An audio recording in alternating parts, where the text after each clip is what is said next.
Hey, I'm Aaron. I'm Evan. And I'm Chris. And this is the Three Chords Cast.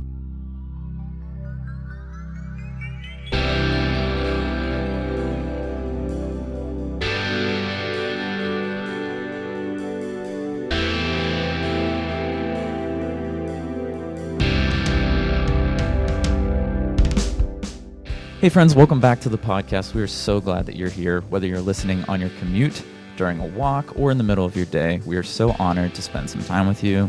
Welcome back to the Three Chords Cast. So as we dive into this one, we want to let you know that this is going to be kind of a two-part episode for us. This is just a really interesting topic that is so applicable to our lives right now in so many ways. And we really want to take time to touch through all of the areas that we're dealing with about just what it looks like to have control just be ripped out of our hands, and what it looks like when plans fall apart, and what do we do. We really want to try to lean into what that may look like in your life right now. But also in a second part of this, we want to look at the practical steps of what it looks like to surrender control rather than try to continue to hold on to it tightly. And what are some practical steps we can do to lean into that and to surrender that control and trust God and all the things that we're doing. So we hope that as we finish this first one up, you don't necessarily feel that cliffhanger as much as you feel the anticipation for what's next in the second part of this episode. That's right. So you'll see these posted in on 2 different weeks, very likely. You'll see part 1, but you won't have to wait very long. Part 2 will come shortly after. So like Aaron said, we hope that you anticipate that and you're excited for that. And let's get into it.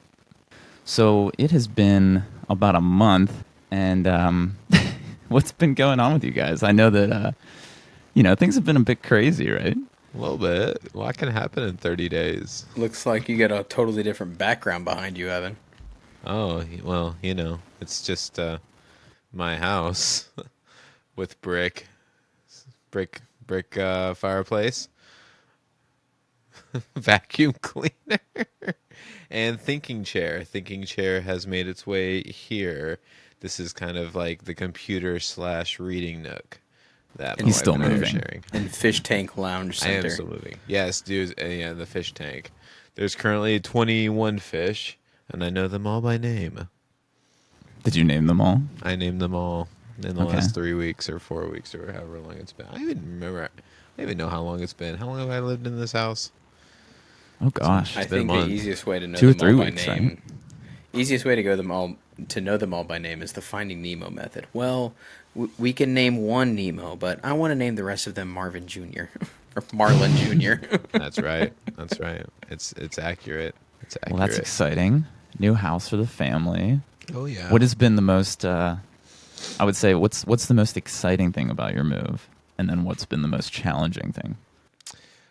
So I would have to say, the most exciting thing by far is this sounds so silly, but I mean, just like us having our own home is so exciting. Like we're making it our own. We have a backyard now, which, again, that sounds so silly to some people, but in an urban context, you don't have a backyard. So even just a little bit of grass that we have outside, the kids have totally taken over, and that's become their play place. And it's just been super great. They left us like lawn maintenance equipment, but then also like a table and outside lawn chairs and an umbrella and a grill. So it was almost like they were like, "Oh, you guys don't know what it means to have a yard. Here's all of our yard stuff, just so you don't have to go to Home partially Depot." furnished house. That's right. Yeah, you don't have to go to Home Depot and get it yourself. Lawnmower included.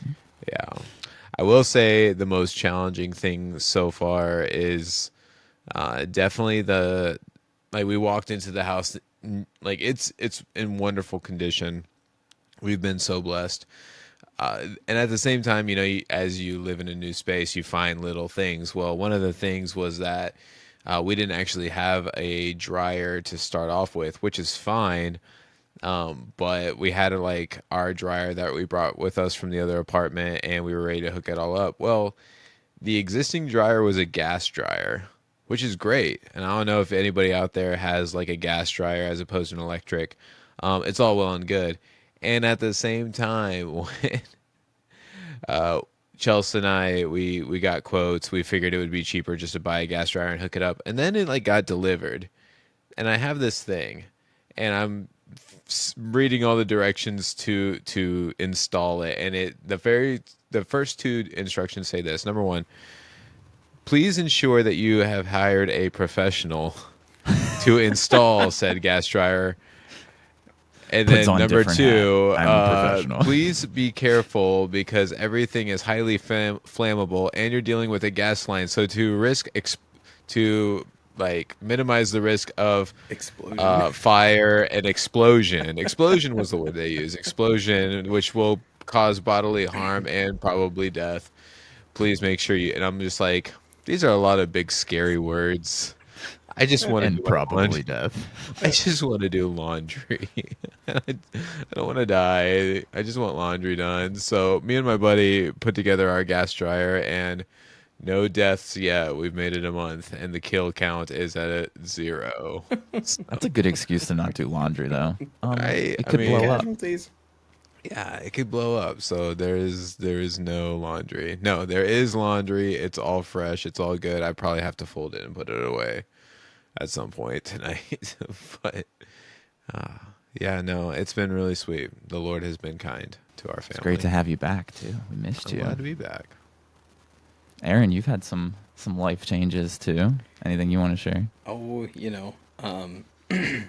I recently made the change in the last 2 months from rather than leading a local church body in worship to a just as powerful task of slinging the good Lord's chicken in the back of house at Chick-fil-A.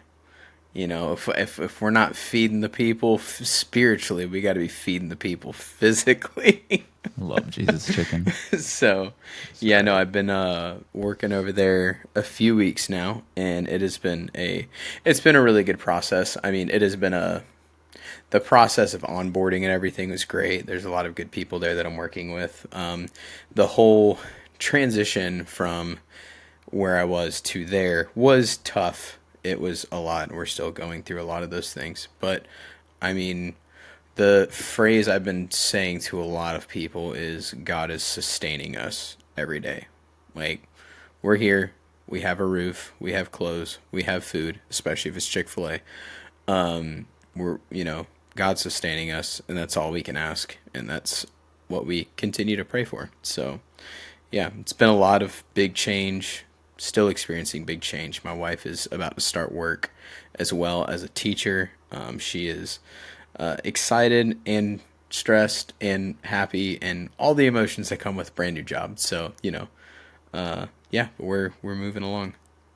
I want to ask you the same question. What has been the most exciting, best thing, and what has been the most challenging? I'm sure there's many challenges, but Yeah. I guess you can pick one. Oh man, I don't know. The exciting best thing is, and here's the thing. I've had multiple friends and people who've worked at Chick-fil-A and employees that I work with right now that are like, oh yeah, you'll get tired of the food really quick. But right now, I'm relishing in the fact that I get free Chick-fil-A food every day as an employee. It's just. That's some people's dream. Like that's on the wish list. When I come home, I can't tell my wife what I had for breakfast or lunch because she's like, oh, I wish I could have had that. I can't just go and disclose that information. So yeah, but that's been exciting, and just the whole process. It's a much faster pace of what I was previously doing, but you just kind of get to put your head down, work hard, and do that sort of thing. So. But no, probably the most challenging thing, transparently, has just been the emotional change of all of it. We left from a situation that, I mean, in the easiest terms I could put it, I felt like I just was in the spot where I was supposed to be. And just one day, the rug got pulled just right out from under me, right out from under all of us, just our whole family. So it left us hurt. We felt betrayed. There are a lot of emotions that roll around with all of that, and it's hard too because you can't blame a whole place for what happened there. There are people that are at that place that we still love and that we talk to and that we care about. But, we've moved on from there, and there's a significant amount of healing that needs to take place. And I feel like we've started that process. It is definitely a work in progress. I've met with multiple counseling type figures, and we've been able to visit a couple of different churches in the area, and really we're just looking to try to find a place where we can just sit, we can be healed, and we can just grow and serve, and so we're neck deep in that process right now. So that's been very challenging. What I will say has not been challenging, and that I'm thankful for about that process, is the fact that our kids are, I have a 4-year-old and a 1-year-old. They don't have a clue what's going on, and it's weird whenever they make the statement like, oh, like, where are we going this week? Because they don't know.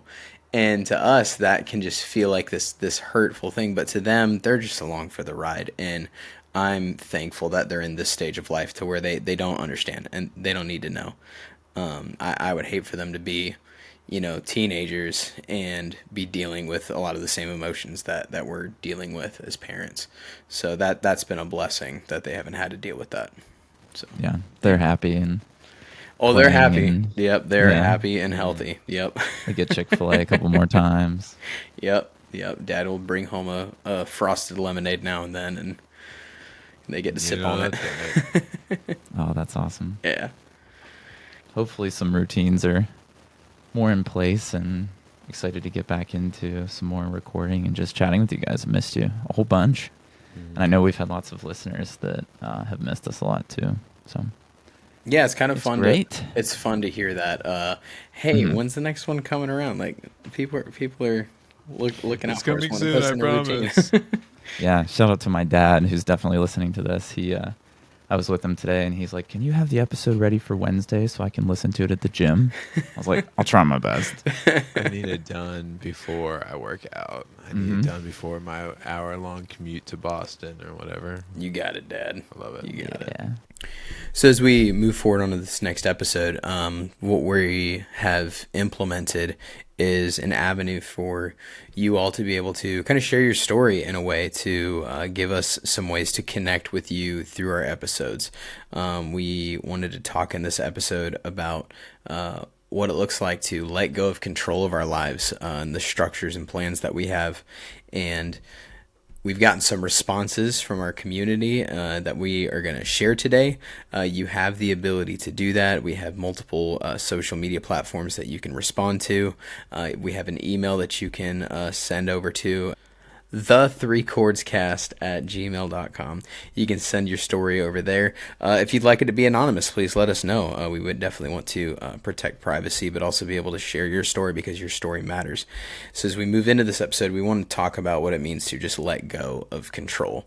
And as we have been talking about some of the big changes that have happened even the last month for us, there have definitely been some instances where we've had to let go of control. Evan has had to let go of control the fact that his dryer might explode. It probably won't, but we've got to let go of control and just see what happens there. We crave control, don't we, in our lives? We crave structure, we crave plans, we crave goals, because that is something that gives us some substance. Maybe control for you looks very A, B, C, D, O, C, D. I'm just kidding. But there's structure that we like to have. Some people, their plan and order in life is by the seat of their pants, shooting the breeze, and whatever happens, happens. But in some way, shape, or form, we crave it. We crave some sort of control in our life. What happens when, regardless of how much control we have over everything, we think we may have it all together, but then life changes instantly on a dime? What do we do with that control? Do we clutch things tighter? Do we choose to let go? What's the better option? What does the Bible say about what we need to do about that? One thing we want to focus on so much in this episode is, even though life rarely goes perfectly, when it doesn't, and when it does, there's a God that we can trust in, who ultimately knows exactly what's going on, and what he's doing in our lives matters more than any amount of control we can try to put on things. Yeah, so like us and like with the situations we've all been in, if things are feeling off track for you, you're asking God, like, where are you in this? This episode's for you. I mean, and even if you're not in that circumstance, this episode is for you. Let's talk about what it looks like to let go of control and to trust the one who sees the whole picture, which of course is God. So, I mean, let's just be honest. All of us do love control. We love to know what's coming next. We want to have a hand in, our 5-year plan, or what is our career path, or our timeline to get things done. It feels safe to have a plan. It feels like secure to say, I have this goal. I have this plan to reach this goal, and I'm going to do all the things that I can to make sure it happens the way I intend it to. But the truth is that control is just something that, is, I want to kind of say it's sort of like an illusion. I heard it actually said recently in this gentleman I was talking to, and he said it very well. He's like, Evan, you can have the best plan, you can have all the things in place, and there are 3 things in life, especially especially pertaining to me, that even if you do everything right, you still won't have any kind of control. He said, number 1, ministry. You could do everything right and still not control what other people do, right?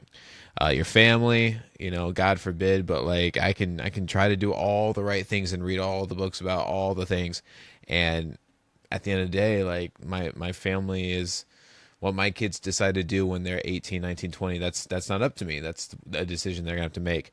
And then he said golf, which I thought was interesting.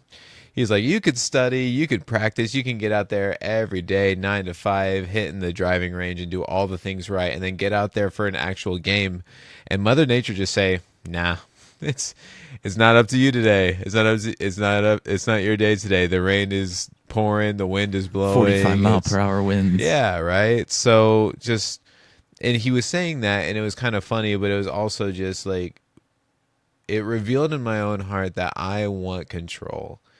And whenever I don't I don't have control and things are spiraling, that's whenever I begin to lash out, begin to fall into this hole of like just my inner dark thoughts and remove myself from situations or whatever. And it stems from this desire of, I want to have control, and when I don't have it and things are out of control, then what is my life? What is going on? What is God doing in my life? Because I can't possibly understand. Like, I can't see what happens at the end of the road. Just take the story of Job, for example. I know we've mentioned him before on this channel. He was a godly guy who did all the things right, and then one day behind the scenes, God and Satan were doing this thing that ended up Job losing his family, losing his livelihood, losing his wife, who was the closest person to him. He had control of nothing. He couldn't control it. He lost control of his body. He started getting boils from out of nowhere. Like, where did this come from? And it gets you to this place where you wonder, like, what is going on? God, what are you doing? And kind of what we want to discuss tonight is, again, like, what do we do during that? How do you, our listeners, how do you feel during that? What is the thing that you turn to during that? But then what does the Bible say can we do when we don't feel like we have any type of control? And what is the response that God wants us to implement in our lives whenever we're dealing with that? I think a statement that we've talked about in our notes beforehand was, when we think about control, we try to have things controlled so tightly, and when things are spiraling out of control, that you don't have it, and you try to hold tightly, even more tightly, you try to grasp on even more so, and try to just find something. The more tight you try to hold on to control, the less space we tend to allow for God to interact in our life. just thinking from my own perspective and where I've come from just in the last couple of months, going from a place of feeling absolutely fulfilled, feeling absolutely just in a great place in life. I felt like I had just the control on life, or even just my job. I felt like I had control of that, and for that to just go spiraling out of control, I, for a second, just felt like, is there something I can do? Is there something that I need to let go of? Or is there something that I need to? And I just kept putting that, what do I need to do in this situation? Because I wanted control. And in all of those statements, I want this, or I want that, or I want this type of control. Nowhere in there is there any statement of, Yeah, what does God want? what's God doing in this moment? What is God trying to do in my life? And coming out on the other side of that, we had people really try to encourage us and say, maybe this is a spot that God pulled you out of something. Maybe there's something on the horizon where if you had stayed, maybe something worse could have happened to you or to your family.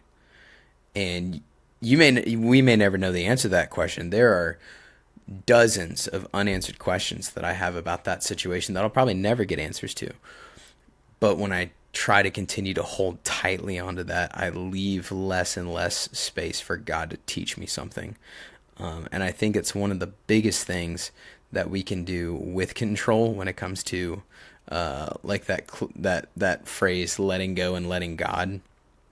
Cliche as it may sound, when we let go of control, that puts us in a space for God to move and to do something. And I'm still in the midst of it. I'm in the middle of trying to figure out what God is doing, but He is in fact doing something, because there's no way I could have planned for any of this. But that has us in a place right now where we're able to just stop, let go, let God show us what He's trying to teach us through this. And kind of go from there. And I want to, at this time too, share a story from one of our listeners who just wants to share about, in their own life, a situation that they dealt with. And in doing so, in the midst of the situation, there felt like just this total lack of control. And in the midst of this lack of control, there is still great things that can be done. So from one of our listeners, they wanted to share this story. They said this: when I began college, I planned to study social work, but quickly fell out of place and switched to psychology, hoping my people skills and desire to help others would make it a better fit. It still just felt like forcing puzzle pieces together that didn't belong. And after my first semester, I left school and took a temporary job as an anesthesia technician, where I discovered how much I enjoyed that work. That role led to a full-time position in the pediatric operating rooms, where I thrived until, only 2 months in, I was unlawfully pressured to resign. Losing my first full-time job was devastating and sent me into my deepest depression, spending months isolated and without direction. Over time, I embraced my passion for the medical field, completing medical assistant school, becoming nationally registered, and working through the height of COVID-19 in urgent care before moving into cardiology. That move opened new opportunities and revealed talents I hadn't recognized before. I'm still not sure that this is my ultimate calling, but I finally feel on the right track. Looking back, I believe those painful setbacks may have been necessary to clear the path toward where I'm meant to be. I mean, in that story alone, you feel the ripping of control out of your hands. But in the midst of it, what took place? New direction, something that somebody may have never seen coming before, or never thought, oh, this is where my life could take me. But in the midst of just structure and plan and everything being just ripped away from life, there still rose out of that situation so many good things and new opportunities to come. And that's just an awesome story. So thank you so much for sending that story in for us to share. That is just such an awesome testimony. Yeah, how important it is too for time to just pass, for you to realize some things like that, right? Like, I mean, you're even going through that now, Aaron. Like, as time's passing, you're kind of realizing more about like your situation, and it's allowing you some time to reflect. Yeah, I've had a lot of just really meaningful conversations with people over even just the last week to, try and properly move through this, because it's not a point A to point B, you're there in this many days, and boom, you're good. You know, it's not like that at all. But it's stories like this and people that we can talk to and share with like this that helps us lean on one another, and bear each other's burdens. Just like our 3 chords, right? But it's important to have those people around you, especially when you're in the thick of it. You know, there's people on the outside that are helping you see your situation from a different perspective. And you may not always want to hear it, right? But looking back, you're really blessed to have those people, and you're really grateful for them. I thought of that when you were talking about those people that are trying to help you through your situation, of course. And, Evan and I are 2 of those people. We're not living it, but we're living it because we're, doing it with you. Yeah, that was a great story. It's so cool that our listeners can share their stories too. And there's also going to be a link to our Discord server in our socials, in our linktree, which will be on our Instagram page. And also, if you would like a link to the Discord server, you can always reach out by email or in any of our socials. And this is where a lot of people are already sharing stories, and they're really easy for us to be able to communicate with the community. So we have another story from one of our listeners. They say, I lost my first post-college job after 4 years because my boss I assisted said I made too many mistakes. This was hard to hear as someone who works hard and values the quality of my work. Thankfully, it didn't take me too long to find a job, and I got a job because my dad knew of a place in my town that happened to be hiring in my field.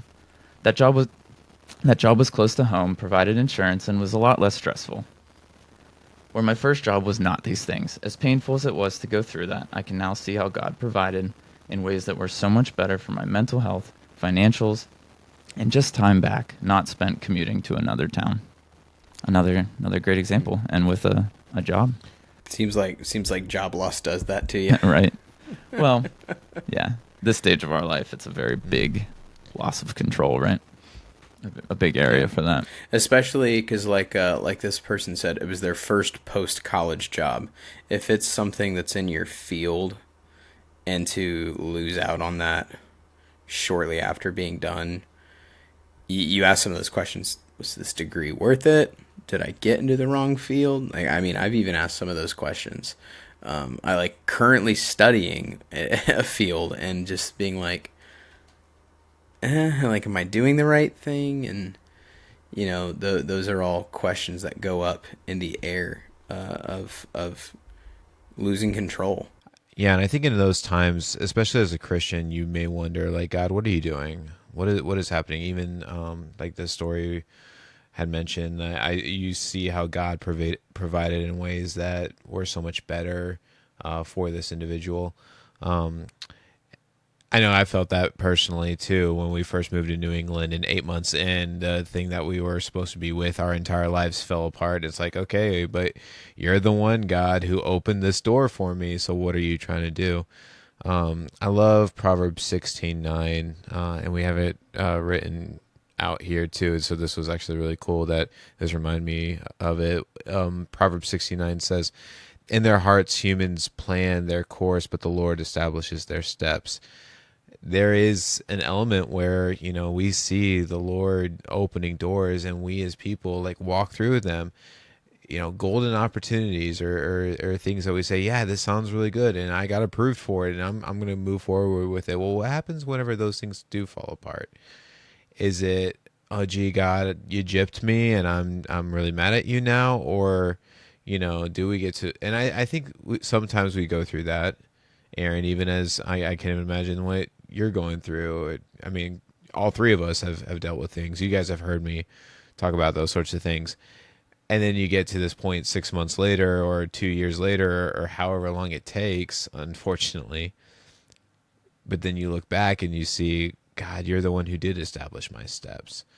And I think, Chris, I would love to hear your thoughts on this is, what do we do during that space, during that waiting? Because I think whenever we begin to see control slip away, our knee-jerk reaction is to let anxiety, fear, depression, isolation just fill that void. Just take hold of that time in that space. Yeah, I think it's a good time to, I mean, easier said than done, but to work toward surrendering, right? And it's not surrendering as in like giving up, as you would think, like surrendering in a war or a fight. It's just giving it over. It's saying, God, you take the lead. I may not understand, but I'll follow, even if it looks different than like what I expected or where I thought it would be or what I thought I would be doing. Again, easier said than done, but we're hoping to provide some direction into what that looks like, as we move forward. So Yeah, when plans fall apart, there's hard realities to face. Let's think of just some practical things. And I don't want to just focus on my specific situation, what's going on here, but I really feel like there could be somebody out there that might hear this and either benefit from it because they're dealing with it right now, look back at the time that happened in their life and say, wow, look at where I am today, or even prepare somebody who may be going into a season where that could take place. But there's hard realities to face when plans fall apart. Your income changing completely, that changes everything.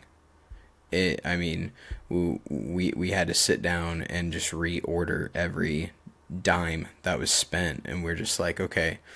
And that stems into everything. What am I going to do to take care of the kids? Are we going to be able to keep driving vehicles? Are we going to be able to put gas in these cars and keep maintenance on them? Are we what is the job? If something's coming up next, what does that look like for our schedule? How does that change our day to day? There are just so many big questions that come into place when all the big stuff around just collapses. And in the midst of all that, we get caught in the human experience of what do I have to do? I think what's just as equally important when all of those things collapse is to ask questions as well, not just about the money and the family and the material, but ask, where is God in this? I think probably, I don't know, maybe about 2 weeks after leaving my job, I was just sitting at a point and if you know me, I feel like people who know me could attest to this. I just don't cry very much. I don't know why. I just don't. I just don't very often. There are a lot of things that you could see other people just absolutely bawl about, and I just don't. But I can tell you, in the last 2.5 months, I think I've probably cried more than I have in the last 5 years, maybe 10. I mean, just sat there like a baby in front of my wife, and she asked me this question: when's the last time you talked to God about it? And I said, oh no, I don't know. Do you really think I want to think about that right now? Like, there's stuff that's going on. But that's such a serious question. When is the last time you talked to God about it? And I've even just in subsequent meetings too with just people who've helped me with like counseling and walking through this, a thing that every single one of them have said is, dude, pray.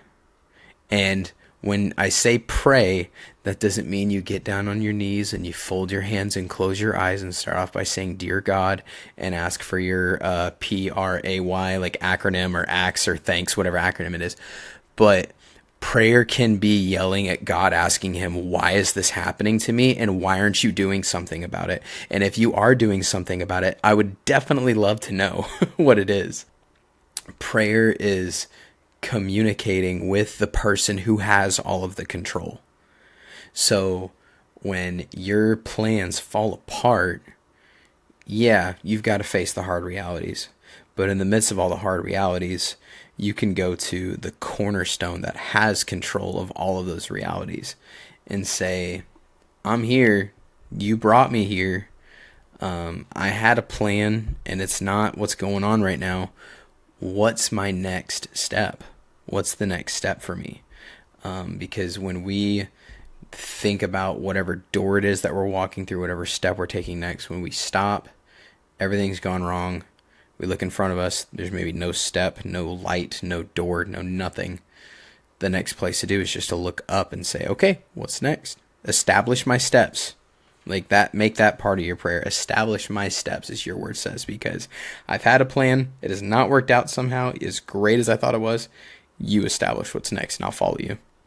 That's a really hard thing. Like, I want to recognize how hard of a process that is too.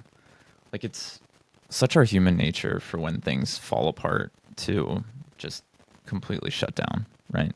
To just not want to talk to anybody, not want to do anything. Just blame ourselves, blame everything we can, get mad, get angry, cry, yell, scream, whatever it is. But we have to actually train ourselves to truly just give it up, because let me tell you from experience, it is the better way to handle that. I mean, you can still feel those things, of course. We're human, like we're going to feel those things, but take those things to God. I mean, He is always listening. He wants to hear from you. I mean, He already knows what your next steps are, but He still wants to hear from you. I mean, He wants to hear the longings of your hearts and your prayers, and just He wants to be with you through the hard times and the good times and just everything. He just wants to do life with you. And nothing you can say to God is going to throw him off. Okay. I mean, you go people like Job, people like David.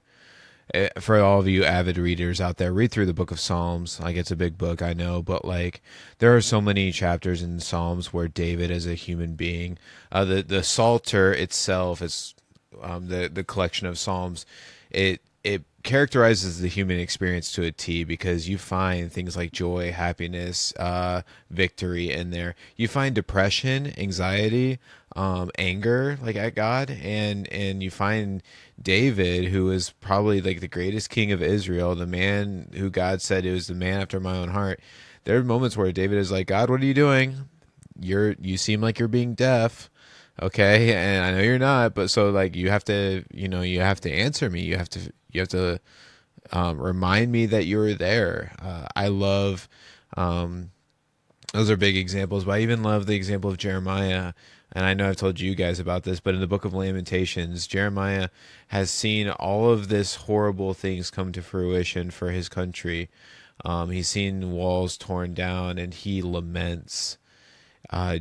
Genuine grief and lamenting over the state of his people, the state of his city, the state of just like his existence. But in that time, and we actually did a series through Lamentations, and the first thing that you see from chapter 1 is, even when things are at their absolute worst, what does God do? He invites you to talk to him. He doesn't give you the stiff arm. He asks, like, there's still this space of inviting you. Take it before the throne. Take it before God. Like, he can handle that. And as you're listening, maybe you are dealing with the job loss, the breakup, the missed opportunity, the opportunity that seemed like the golden opportunity that just fell flat on its face.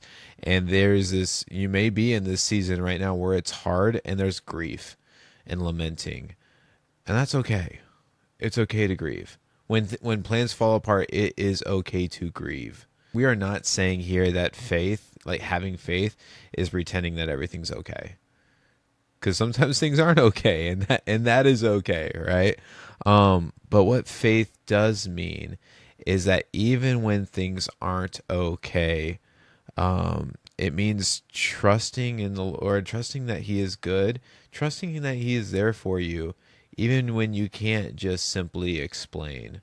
Oh man, these things are like it's okay. Like this verse that we hear constantly from the scriptures is Romans 8:28, and people say it all the time, especially when people are going through hard seasons. As we know that all things work together for the good of those who love God and who are called according to His purpose. And you know what? That is 100% true. It also 100% sucks when you are in the middle of a hard season and people don't want to hear that, right? What faith is saying, though, is faith is saying, I don't understand how this can be for my good. But God, I'm going to trust that you sustain me in this season. You give me the things that I daily need. Aaron, like you're talking about, hey, maybe that means money and time and schedule shifts drastically. Maybe it's, God, I don't know what else to do. And you're like David, who's like, I'm at the end of my rope, God, and you're all I have left. That's what faith is daily saying, God, I'm going to trust you today. I don't know what's going to happen tomorrow. Which is also actually kind of cool, because God also says in his word, you don't have to worry about tomorrow, because I'm the person who, if I dress the flowers and feed them, if I feed the birds, how much more do I care about you, because you're mine and created in my image, right? That's like super deep and theological, but it's also just very true that God cares about you more than he does about plants and animals. So he knows what you need tomorrow. He knows that you need rent or food or brokey budget meals or whatever, you know?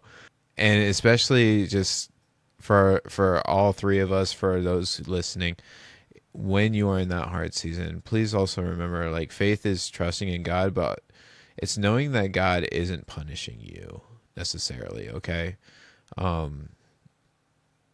Maybe he's protecting you. Maybe he's redirecting you. We just heard from two very real stories about how in the middle of that hard season, it was very hard to see, God, what are you trying to do in my life? And then in hindsight, it's, oh, this was better for me, you know? And unfortunately, sometimes that does take months or years of finally circling around. But faith in trusting that God knows what he's doing and asking him, Lord, provide me the things I need, provide me with the people to surround me, to encourage me and support me in this. What God would do is he will prepare you for something that is better than you can imagine, even though it's really hard to imagine what that could be in that season. One just kind of statement that came to mind, in the midst of all this too, you know, we can ask the question, like, God, what are you doing in this? I think a lot of people may back up a step and say, God, are you there to begin with? Like, where are you to begin with? And I was given a list of passages to read this last week, of just, if you are grieving, if you're asking those questions, if you're feeling like everything's falling apart, start here and let's see where this goes. And one of those passages is Psalm 139. You know, you just said read the whole book of Psalms. Psalm chapter 139 is just a beautiful chapter just to read in and of itself. And verses I want to highlight is 7-9, where the psalmist says, "Where can I go to escape your spirit? Where can I flee from your presence?" There's not a place that we can go where God is not present in our lives. It goes on to say in verse 8, if I go up to heaven, the greatest of all places in my life that I could be, you're there. If I make my bed in Sheol, the depths, hell, if you feel like life is a living, whatever, if I make my bed in Sheol, you are there. And in the next verse, if I fly on the wings of the dawn and settle down on the western horizon, basically, if I were to just get up and travel across the entire other side of the world, it makes me think of Jonah running as far away from God as possible. Even there, your hand will lead me. And that's where you may feel like you're at today. On the other side of the world, where you thought you could be, in the depths of anywhere that you feel like you could have come out of and not know what's next. In the midst of all that, the hand of God will lead you, and his right hand will hold on to you. Yeah, some advice too that I would give, at least that has kind of opened up my eyes, is when you're going through those situations, if you can't find God, look at the people around you that are helping you and supporting you, because a lot of times he's working through those people, right? And, you know, we may just humanize it and think it's just people being kind, but that's God showing his love to you through his children, you know, through your brothers and sisters in Christ. Just a reminder, as we're recording this, this is a 2-part podcast. So part 2 will let us know what surrender actually looks like and how to trust God practically. So like, what do the steps to giving up control look like? So as we wrap up part 1, we just want to continue to thank you for listening, for following our socials, for supporting us and continuing to show up for us. And if you could, please leave a review on your listening platform. It helps us more than you know. And until next time, find your people, love your people, and keep your people close. Bye, all.